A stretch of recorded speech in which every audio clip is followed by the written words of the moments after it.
Welcome back to Booze and Rocks. My name is David Edwards, and today I'm going to use some Campari and some Lafroig 10, and I'm going to make this, the Mean Fiddler.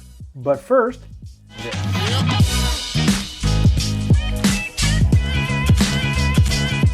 So let's get into this. The Mean Fiddler was created by Jack McGarry in 2015 at the Dead Rabbit in New York. That's a great bar. Now, Jean-Felix from Truffles on the Rocks wanted to make this. However, he didn't have any Campari, so he decided to make something completely different. And I'll put a link to that down in the description down below. He's a great photographer and videographer, and he makes excellent cocktails. He's got some great, interesting ideas. Take a look. Now, I, however, had some Campari. So I told Jean-Felix that, yes, I will make one for you. So here I am. I'm making a Mean Fiddler for you and Jean-Felix. So the first thing, of course, we need is my mixing glass. Look, I finally have a proper mixing glass. After 3 months of waiting to get it, it finally showed up. Now, the first piece I need is an Irish whiskey. And I've got some Jameson Irish whiskey here, and we need 1 ounce or 30 milliliters.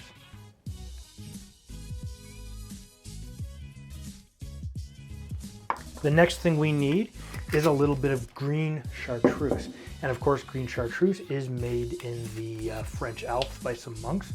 And we need 3/4 of an ounce or 22.5 milliliters.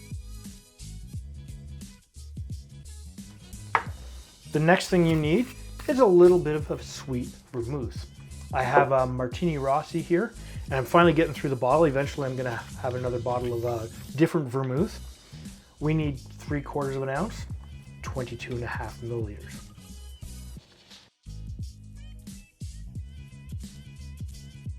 And no Mean Fiddler would be complete without an Islay Scotch.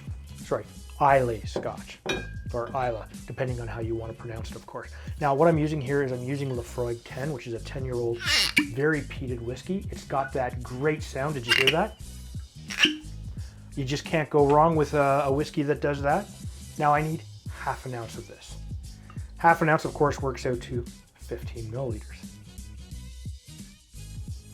The next thing I need is, of course, Campari. You could use a different red Italian bitter if you want. However, I'm going to follow the recipe, and I'm going to use this because I've got it, and it's definitely part of this.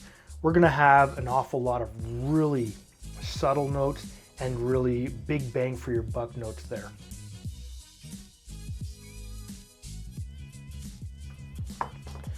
Of course, we also need cinnamon syrup. Now, I did make a cinnamon syrup just for this, and we need 1 bar spoon's worth.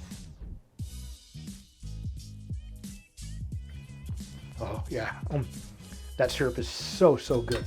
And that's a simple 1-to-1 syrup, warmed up and cooked and simmered with a little bit of cinnamon in. Eventually what you can do is you can actually pull the cinnamon out, and then you can put a small dab of a vodka or neutral grain spirit in, and it'll go from lasting 2.5 to 3 weeks in your fridge to maybe 6 months. Okay, we also need 2 dashes of Angostura bitters.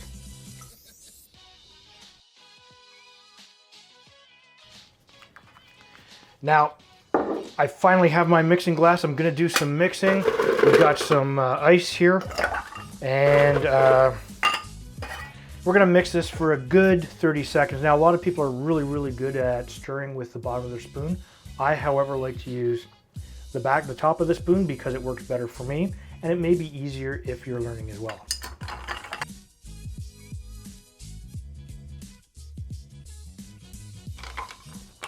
All right, look at that.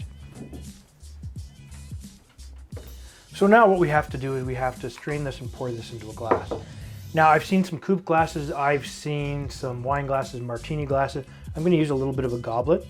But what I wanna do is I'm going to pretty this up, and I'm gonna use a round ball of ice.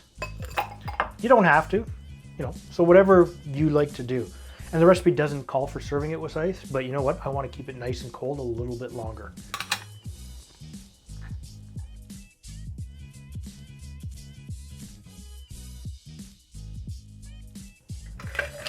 Oh, look at that. Now that is pretty cool. Ah, shit, I just dropped that. It's okay, I got another one. And I swore in my video, oh well. Now you don't have to garnish this, you can, but I'm gonna use a maraschino cherry because cherries are just awesome. This one actually has the stem attached, and I'll just put that in like so. And look at that. Now I get some other flavors to go with this. Beautiful. Let's take a look. Gorgeous coloring. Oh yeah. Now it smells like you would. You get a little bit of the peat from the Laphroaig 10, and you get a little bit of the Green Chartreuse I smell, and a little bit of the Campari. I don't catch anything else. Let's taste it.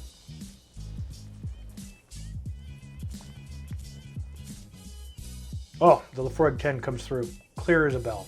You can taste a little bit of the Campari coming out afterwards, and it kind of rides the Laphroaig down onto your tongue.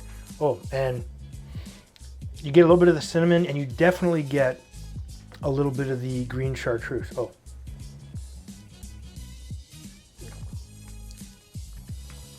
That's a pretty good cocktail. It is really good. It's complex. It's got a little bit of punch and a little bit of subtleness happening on your tongue. I like that. It's not bad, but I also like Laphroaig 10, so if it's peaty and smoky, I'm probably gonna like it. So what I'm going to do is I'm going to put the ingredients and the method of how to make this down in the description down below. If this is your first time to my channel, please hit the subscribe button and make sure you hit that bell notification. That way you'll be notified every time I place a new video up.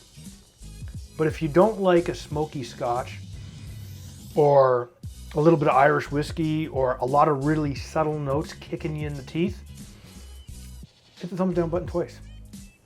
And we'll see you next time.